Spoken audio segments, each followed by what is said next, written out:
Selamat pagi, salam sejahtera, salam sehat Bapak Ibu dan saudara-saudara yang dikasihi Tuhan.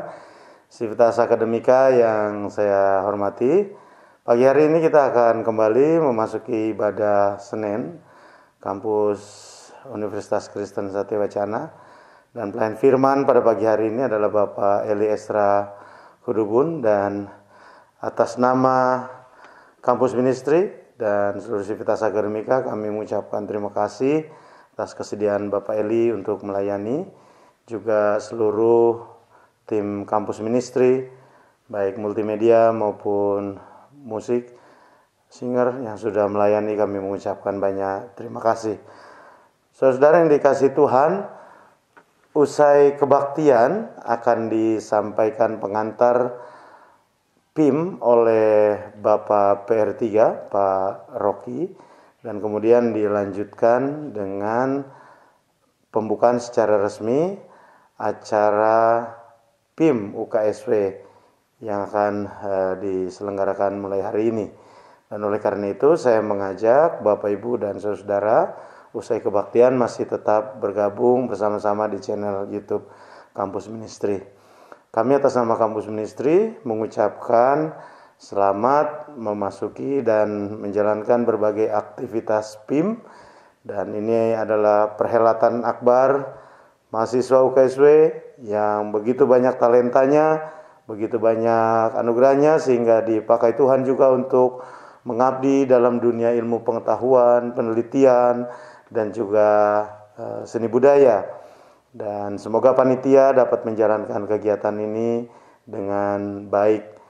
Dan pengumuman yang terakhir, kami merencanakan bahwa pada minggu pertama bulan November nanti kita akan mulai kebaktian secara luring di BU dengan jumlah yang terbatas tentunya dan protokol kesehatan yang sangat ketat. Untuk itu kami mengundang Bapak Ibu dan saudara untuk mengikuti kebaktian tersebut.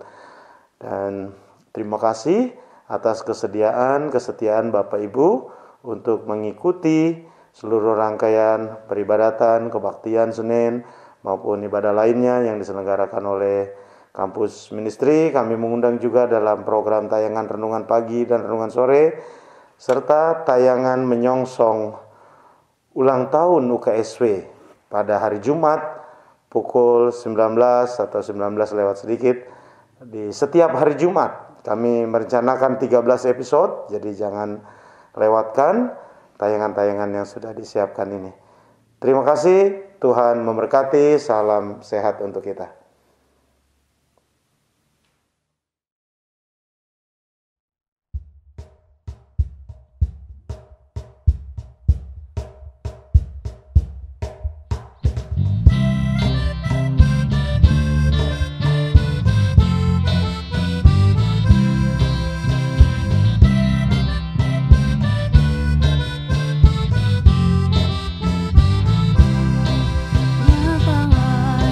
Sunda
Selamat pagi, Shalom warga UKSW yang dikasihi dan diberkati Tuhan. Sebelum memulai aktivitas kita di minggu ini, mari kita bersama-sama memulai aktivitas kita di dalam ibadah kita. Sebelum kita membaca dan merenungkan firman Tuhan, mari kita berdoa. Terima kasih Tuhan atas berkat dan anugerah-Mu dalam hidup dan kehidupan kami. Terima kasih karena tidak henti-hentinya berkat-Mu selalu mengalir dalam kampus Universitas Kristen Satya Wacana yang kami cintai ini ya Tuhan. Berkati kami semua sebagai sivitas akademika Universitas Kristen Satya Wacana. Jauhkanlah kami dari mara bahaya pandemi COVID ini ya Tuhan. Di pagi yang indah ini ya Tuhan, kami akan membaca dan merenungi firman Tuhan sebagai landasan bagi aktivitas kami selama 1 minggu kerja ke depan ya Tuhan. Kiranya Tuhan memberkati ibadah ini dari awal, pertengahan, hingga akhirnya. Agar apa yang kami lakukan semuanya demi kemuliaan nama-Mu saja. Terima kasih Bapa, dalam nama Yesus kami berdoa kepada Bapa di sorga. Amin. Bapak Ibu, Saudara-saudara sivitas akademika yang dikasihi Tuhan, bacaan Alkitab kita di minggu ini terambil dari kitab 1 Korintus 12, ayatnya yang ke-23 sampai dengan ayatnya yang ke-27. Dan kepada anggota-anggota tubuh yang menurut pemandangan kita kurang terhormat, kita berikan penghormatan khusus. Dan kepada anggota-anggota tubuh yang menurut penglihatan kita kurang elok, kita berikan perhatian khusus. Hal itu tidak dibutuhkan oleh anggota-anggota kita yang elok. Allah telah menyusun tubuh kita sedemikian rupa sehingga kepada anggota-anggota yang tidak mulia diberikan penghormatan khusus. Supaya jangan terjadi perpecahan dalam tubuh, tetapi supaya anggota-anggota yang berbeda itu saling memperhatikan. Karena itu, jika satu anggota menderita, semua anggota turut menderita. Jika satu anggota dihormati, semua anggota turut bersukacita. Kamu semua adalah tubuh Kristus, dan kamu masing-masing adalah anggotanya. Ibu Bapak sivitas akademika Universitas Kristen Satya Wacana yang diberkati Tuhan, merenungi ajaran Paulus kepada jemaat di Korintus. Dalam bacaan Alkitab yang baru saja kita baca tadi, Paulus berbicara tentang satu tubuh dengan banyak anggota. Sependek pemahaman saya terkait dengan Alkitab, terkhususnya kitab Korintus yang baru saja kita membacanya tadi,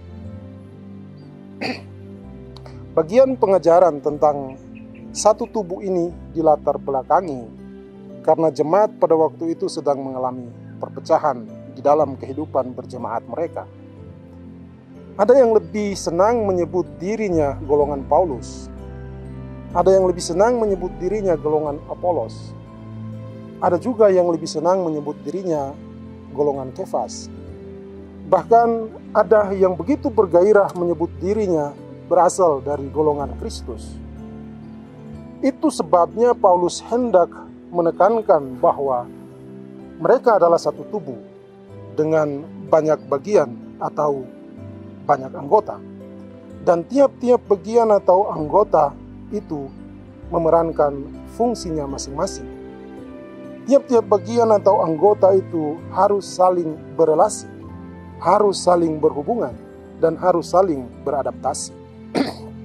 Bapak Ibu Saudara-saudara sivitas akademika UKSW yang dikasihi Tuhan, belajar pada konteks Paulus itu, kalau kita bisa menginternalisasi konteks Paulus itu di dalam konteks kita ber-Indonesia, kita mungkin bisa mengatakan bahwa Indonesia juga adalah satu tubuh dengan banyak anggota.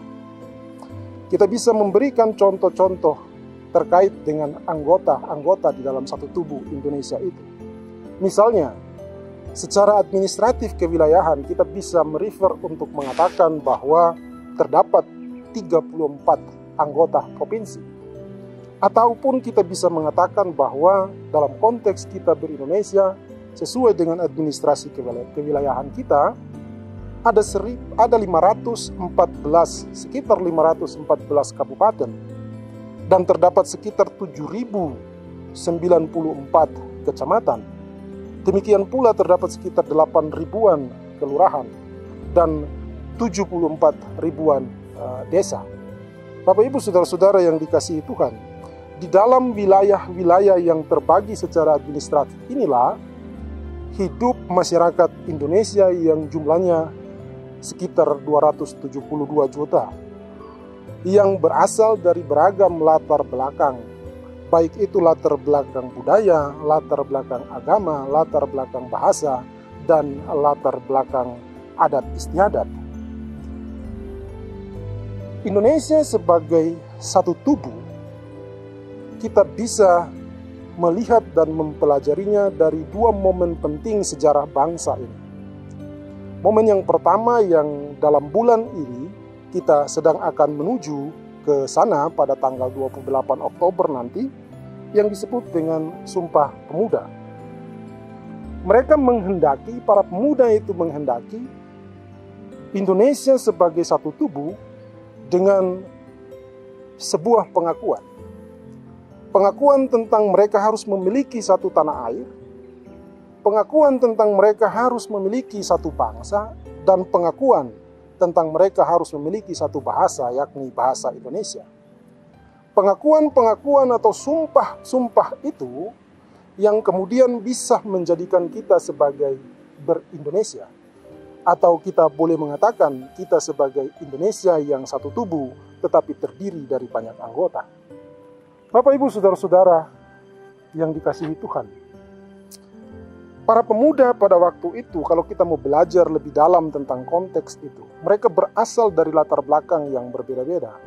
Tetapi semua latar belakang yang berbeda-beda terkait dengan suku, agama, ras, dan lain sebagainya, mereka tinggalkan. Mereka mau hadir bersama-sama dalam sebuah ruang untuk menciptakan ruang kesetaraan dalam konteks kita ber-Indonesia. Saya pikir itu adalah satu bagian penting dari ungkapan hati para pemuda untuk kemudian membawa Indonesia menjadi lebih baik. Pengakuan atau sumpah yang boleh kita katakan sebagai bagian dari perjanjian budaya, ya, kultural, bagian kultural, karena memang belum terlegitimasi atau belum terlembaga sebagai negara, menjadi cikal bakal bagi munculnya momen kedua ketika kita bisa mengidentifikasi Indonesia sebagai satu tubuh dengan banyak anggota tadi. Momen kedua yang ingin saya tekankan di sini adalah momen pada saat proklamasi kemerdekaan 17 Agustus 1945. Jadi pada momen pertama, kalaupun kita harus menariknya ke belakang, maka ada momen pertama yang terjadi di tahun 1908 ketika munculnya kesadaran nasional itu. Tetapi saya kira rentetan sejarah ini tentu bisa dijelaskan dalam banyak hal. Saya hanya ingin mengambil pada dua momen tadi, ya. Momen kedua adalah ketika proklamasi 17 Agustus, proklamasi kemerdekaan 17 Agustus 1945. Kita tahu bersama Bapak Ibu Saudara-saudara bahwa sebelum terjadi proklamasi pada tanggal 17 Agustus 1945, di sana ada perdebatan panjang yang terjadi di dalam sidang-sidang BPUPKI maupun sidang-sidang PPKI yang terjadi sekitar akhir bulan Mei sampai dengan bulan Juli dan bulan Juli 1945 itu. Apa yang diperdebatkan di sana Bapak Ibu Saudara-saudara? Yang diperdebatkan oleh para founding father dan founding mother, kalaupun kita harus mengatakan seperti itu, dalam konteks sidang-sidang itu adalah apa yang harus menjadi dasar negara ini? Apa yang harus membuat kita untuk bisa menjadi satu tubuh? Dasarnya apa? Maka dalam konteks perdebatan itu mereka lalu menyepakati satu konsep yang hari ini kita sebut dengan Pancasila, ya. Tetapi sebelum sampai pada kesepakatan Pancasila itu tentu ada perdebatan yang cukup alot, yang panjang, namun dalam suasana kekeluargaan, kegotong royongan, dan lain sebagainya. Mereka kemudian bersepakat juga untuk menghapus 7 kata di dalam Piagam Jakarta. Bahkan Piagam Jakarta sendiri tidak dipakai dalam konteks proklamasi kemerdekaan Republik Indonesia. Ini artinya apa Bapak Ibu Saudara-saudara sekalian? Ini artinya para pendiri negara ini sudah berpikir tentang membuat satu fondasi penting bagi kita untuk kemudian dapat mengatakan kita sebagai satu identitas yang kita sebut dengan Indonesia. Jadi kesepakatan tentang Pancasila dan Undang-Undang Dasar yang diproklamasikan pada 17 Agustus 1945 itu dalam konteks kita ber-Indonesia mau memberi ruang yang setara bagi semua yang berbeda untuk hidup dan berekspresi. Jelas, Bapak Ibu Saudara-saudara, bahwa Indonesia adalah satu tubuh dengan banyak anggota. Tetapi pertanyaan reflektif kita di pagi hari ini adalah bagaimana realitas Indonesia sebagai satu tubuh setelah misalnya 76 tahun kita hidup bersama di dalam perbedaan keanekaragaman itu. Tentu banyak permasalahan yang muncul di sana. Hari-hari ini kita selalu diperhadapkan dengan ungkapan bahwa Indonesia adalah harga mati. Hari-hari ini kita diperhadapkan dengan ungkapan Indonesia sudah final. Bagi saya, Bapak Ibu Saudara-saudara, ungkapan ini malah menunjukkan bahwa ada yang keliru atau salah dalam kita ber-Indonesia.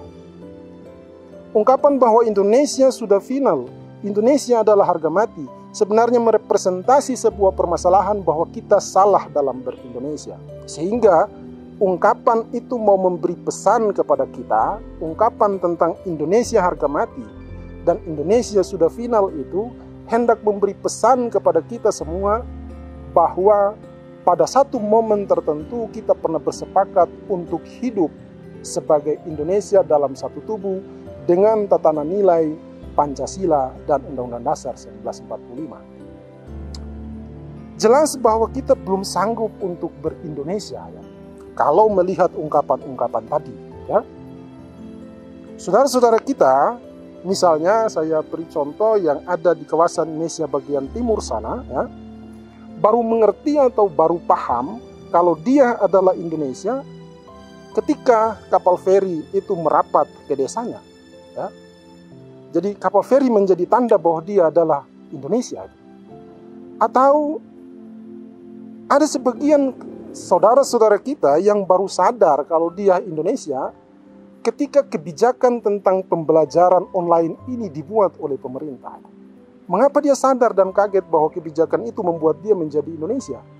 Karena dia tahu dengan adanya kebijakan itu dia sadar bahwa di tempatnya misalnya belum ada listrik, apalagi jaringan internet.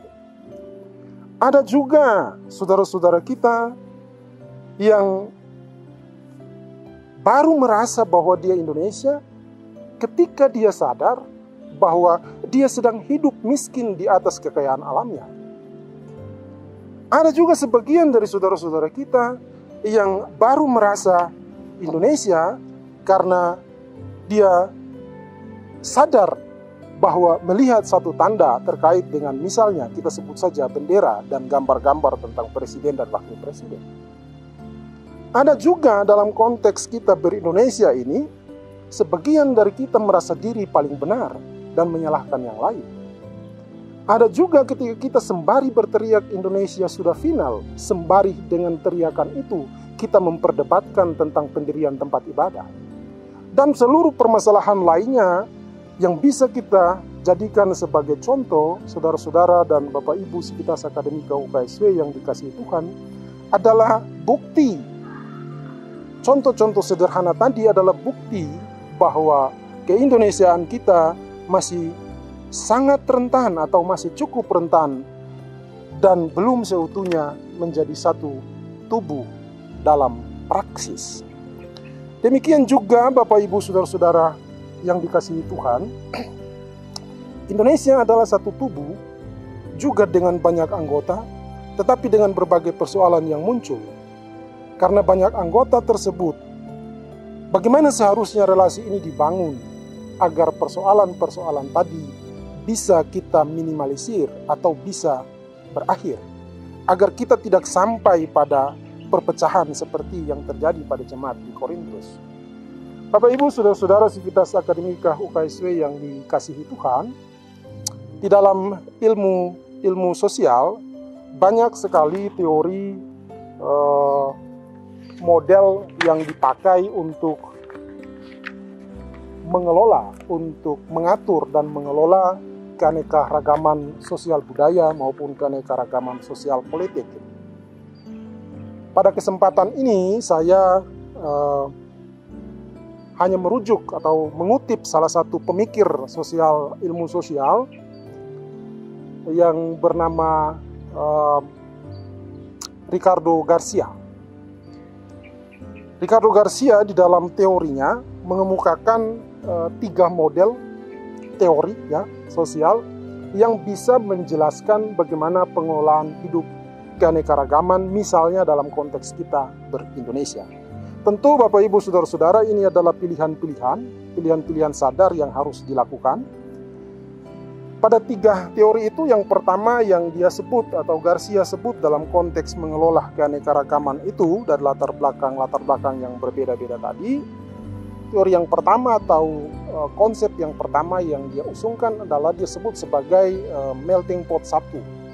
Jadi melting pot ini semacam belangah peleburan. Di dalam ajaran atau di dalam teori pertama ini atau model yang pertama ini, Garcia mengajarkan atau memberi argumentasi bahwa individu-individu dengan beragam macam latar belakang yang berbeda, baik itu perbedaan agama, perbedaan bahasa, perbedaan ras, dan lain sebagainya, disatukan dan dilebur dalam satu wadah yang dominan. Permasalahannya adalah di dalam konteks penyatuan atau peleburan dalam wadah yang dominan ini, karena dilakukan oleh kelompok yang dominan juga, maka di sana pasti akan muncul yang namanya dominasi mayoritas. Nah, teori yang kedua atau model yang kedua yang dimunculkan oleh Garcia atau yang dijelaskan oleh Garcia adalah muncul sebagai reaksi atas melting pot 1. Dia menyebutnya dengan melting pot 2 atau bahasa lainnya dia sebut juga sebagai ethnic synthesis, ya. Di dalam teori atau model yang kedua ini, Garcia mengajarkan bahwa individu-individu dengan latar belakang berbeda itu diberi ruang yang sama untuk kemudian mengembangkan identitas budayanya. Di dalam konteks model kedua ini, menurut saya agaknya sedikit demokratis. Ya, jadi orang dengan latar belakang berbeda disatukan dalam satu wadah, satu ruang, lalu kemudian saling berinteraksi dan menghasilkan atau hasil interaksinya itu adalah memunculkan identitas yang baru. Ya, agak sedikit demokratis di sini, tapi identitas yang baru itu adalah hasil peleburan dari identitas-identitas budaya atau kedaerahan-kedaerahan yang lain. Dan model yang ketiga disebut oleh Garcia sebagai cultural pluralism atau mosaic analogy. Ya, jadi di dalam model ini atau model teori dalam pengelolaan keanekaragaman ini, pada khususnya pada model yang ketiga, Garcia mengatakan bahwa individu-individu dengan latar belakang yang beragam itu memiliki hak. Jadi kalau model pertama kita lihat tidak ada kata-kata hak di sana, model kedua juga sebenarnya belum ada hak di sana, tapi mereka boleh hidup berbaur satu sama lain, ya, asimilasi dan bisa sampai kepada konsep amalgamasi. Tapi pada konsep ketiga, ya, atau model yang ketiga, Garcia menawarkan satu model yang disebut dengan pluralisme budaya atau cultural pluralism dengan mosaik analoginya, bahwa individu-individu dengan latar belakang yang berbeda itu diberi hak yang sama untuk mengekspresikan identitas budayanya secara demokratis. Nah, model ini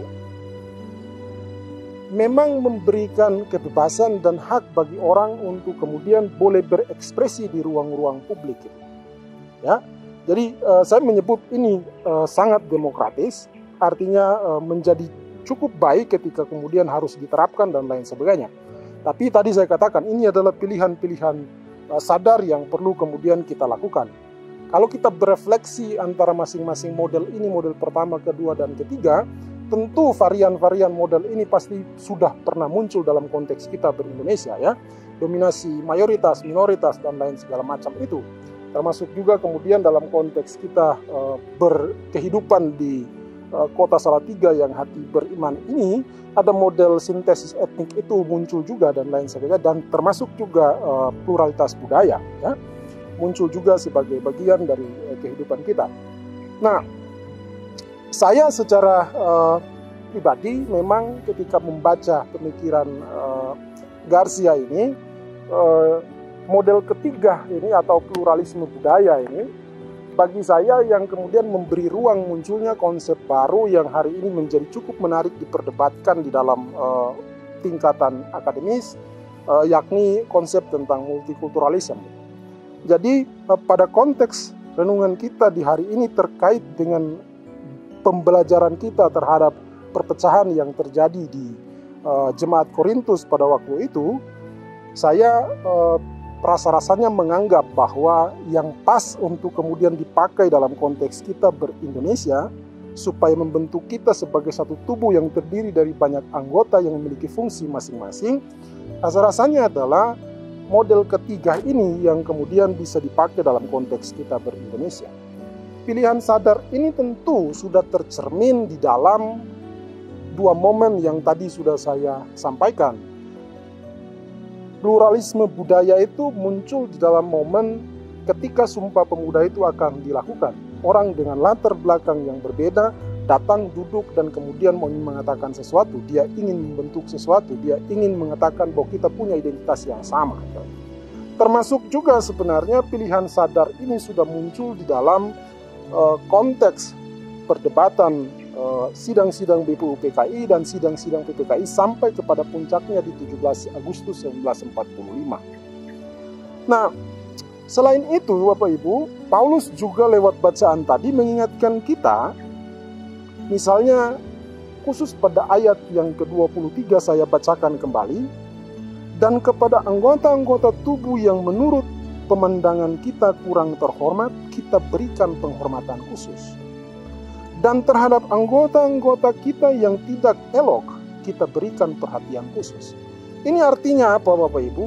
Ada ruang demokrasi di sana, ada ruang kesetaraan yang perlu kita hadirkan secara terus-menerus, secara berkelanjutan, untuk kemudian memberikan kesempatan bagi saudara-saudara kita yang masih terbelakang, yang masih terdiskriminasi, untuk kemudian diakui keberadaannya di dalam satu tubuh kita ber-Indonesia.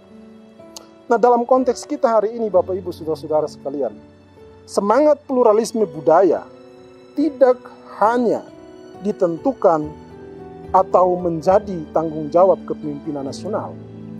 Semangat pluralisme budaya ini harus juga menjadi tanggung jawab kita bersama, baik sebagai warga negara, baik sebagai warga komunitas Kristen, baik juga sebagai warga Universitas Kristen Satya Wacana.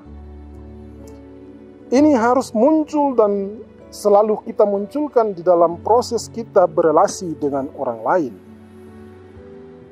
Kemampuan kita untuk menunjukkan sikap-sikap toleransi, sikap-sikap saling mengasihi, sikap-sikap gotong royong, dan menghormati perbedaan atas dasar cinta kasih. Saya pikir ini adalah nilai dasar kekristenan kita, seperti yang diajarkan Tuhan Yesus lewat Matius 22 ayat 39. Kasihilah sesamamu manusia seperti dirimu sendiri. Di dalam ruang pluralisme budaya tadi, dengan semangat penegakan hukum dan lain sebagainya, tentu proses ini akan berjalan dengan baik dan kita bisa sampai kepada satu konteks di mana kita bisa dengan sadar mengatakan Indonesia sebagai satu tubuh yang terdiri dari beragam macam anggota. Bapak Ibu Saudara sekalian, kasihilah sesama manusia seperti dirimu sendiri, tentu tidak berbuat jahat kepada orang lain. Kasih adalah tindakan yang kita berikan kepada orang lain agar orang lain bisa hidup dengan damai dan sejahtera. Lakukan sesuatu kepada orang lain seperti yang kita inginkan orang lain lakukan kepada kita. Itulah yang disebut dengan kasih. Sebagai Universitas Kristen Satya Wacana yang dijuluki juga sebagai Indonesia Mini, tentu kita telah dengan sadar bergerak mewujudkan Indonesia sebagai satu tubuh tadi. Ya, setidaknya proses gerak kelembagaan kita untuk mewujudkan Indonesia sebagai satu tubuh tercermin di dalam sekian banyak macam program dan kegiatan yang tampak di dalam implementasi Tridharma perguruan tinggi kita. Namun, Bapak Ibu Saudara-saudara sekalian, saya pikir yang lebih penting dalam konteks kemudian kita untuk menghadirkan Indonesia sebagai satu tubuh di dalam konteks keanekaragaman ini adalah kita harus terus mendorong dan mendukung berbagai macam kegiatan mahasiswa yang terkait dengan festival budaya, dialog antar etnis, dialog antar agama, dan lain sebagainya. Selain itu, nilai dasar kita tentang Magistrorum et Scholarium adalah bagian penting dalam membudayakan kehidupan kampus yang demokratis demi lahirnya generasi muda UKSW yang kreatif dan bertanggung jawab sebagai agen perubahan di dalam masyarakat yang majemuk ini. Amin. Sivitas Akademika UKSW yang diberkati Tuhan, mari kita berdoa. Terima kasih Tuhan untuk berkat dan penyertaan-Mu dalam hidup dan kehidupan kami. Terima kasih karena kami masih diberi kesempatan untuk mendengar, membaca, mendengar, dan merenungkan firman Tuhan. Merenungkan firman-Mu dalam hidup dan kehidupan kami.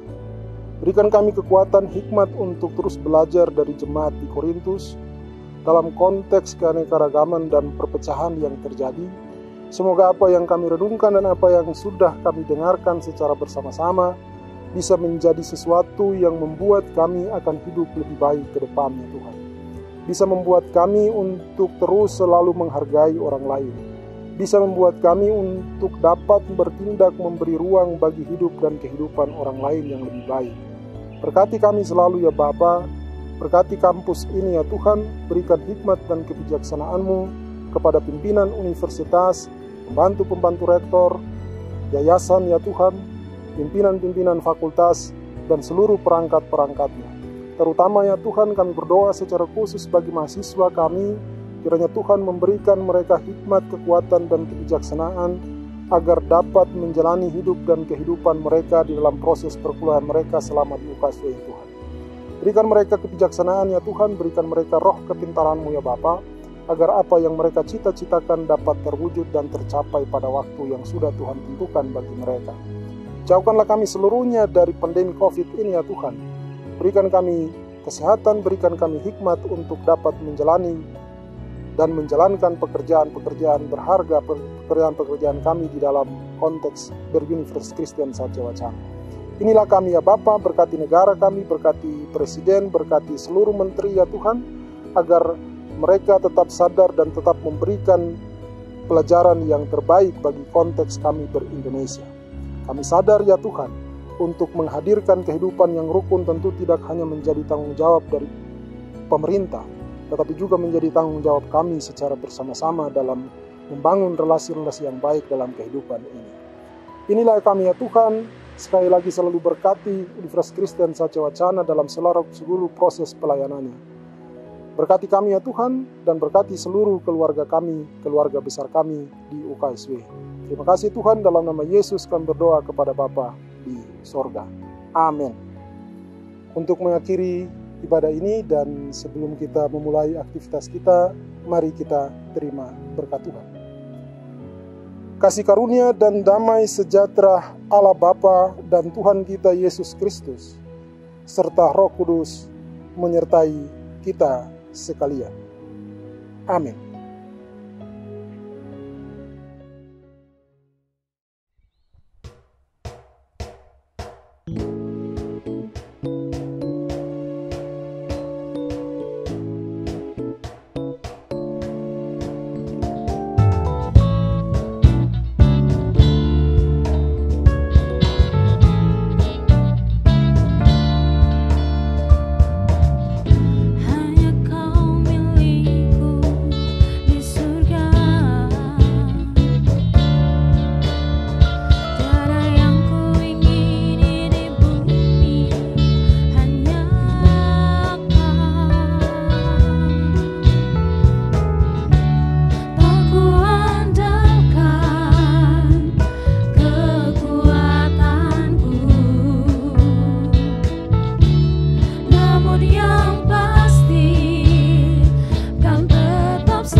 Selamat pagi, salam sejahtera untuk kita semua.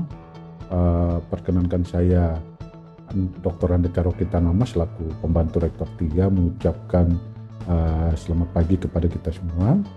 Nah, adik-adik mahasiswa yang saya kasihi, dalam rangka Dies Natalis Universitas Kristen Satya Wacana yang ke-65 dan juga Lustrum yang ke-13, maka perkenankan kami dari kantor PR3 mengajak ke partisipasi adik-adik semua di dalam rangka kegiatan pentas inovasi mahasiswa. Nah, adik-adik mahasiswa yang saya kasihi, pentas inovasi mahasiswa merupakan ajang inovasi dan kreativitas mahasiswa dalam rangka bagaimana universitas ini mempersiapkan mahasiswa UKSW yang memiliki karakter atau nilai-nilai Satya Wacana dan juga ada berdaya saing.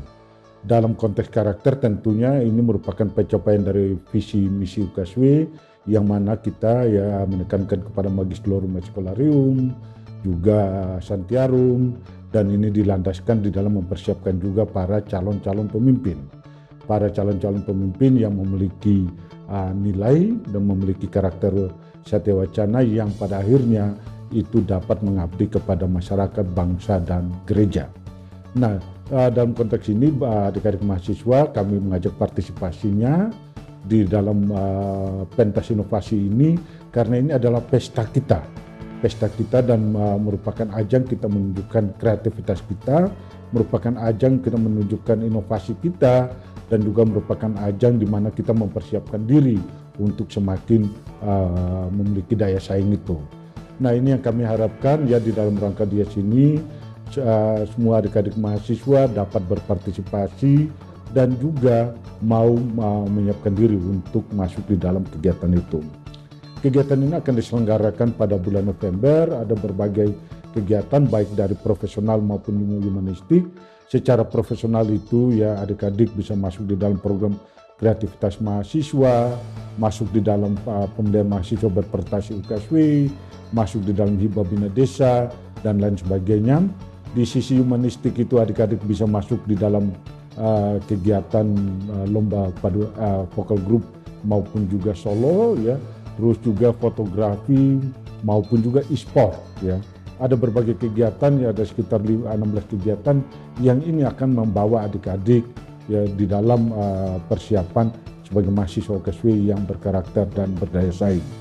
Mengapa kita memilih November? Karena November adalah sekaligus juga merupakan ya ulang tahun Satya Wacana ya, sehingga memang di dalam ulang tahun ini disinilah semua partisipasi elemen universitas ini masuk di dalamnya. Semua partisipasi ini membawa kita di dalam bagaimana kita mencapai nilai-nilai itu. Nah, ini yang membuat kami ya menyelenggarakan kegiatan ini, dan yang paling utama adik-adik nanti yang terpilih sebagai baik sebagai pemenang dan sebagainya ya, dari universitas akan memberikan insentif untuk pembinaan, dan di sisi lain dipersiapkan untuk mengikuti lomba atau ajang pada skala nasional maupun juga internasional. Dalam skala nasional ya ada pekan seni mahasiswa, dan juga ada pekan olahraga mahasiswa, dan dari skala internasional adalah partisipasi kita di dalam kegiatan-kegiatan atau maupun juga kompetisi internasional. Sehingga ketika kita berbicara tentang Satya Wacana yang memiliki nilai kreatif minority, maka itu ada di dalam diri adik-adik. Oleh karena itu, saya selaku pembantu Rektor 3 mengucapkan selamat mengikuti kegiatan ini, dan kami sangat mengharapkan partisipasi adik-adik semua. Demikian dari kami, selamat pagi dan Tuhan menyertai kita.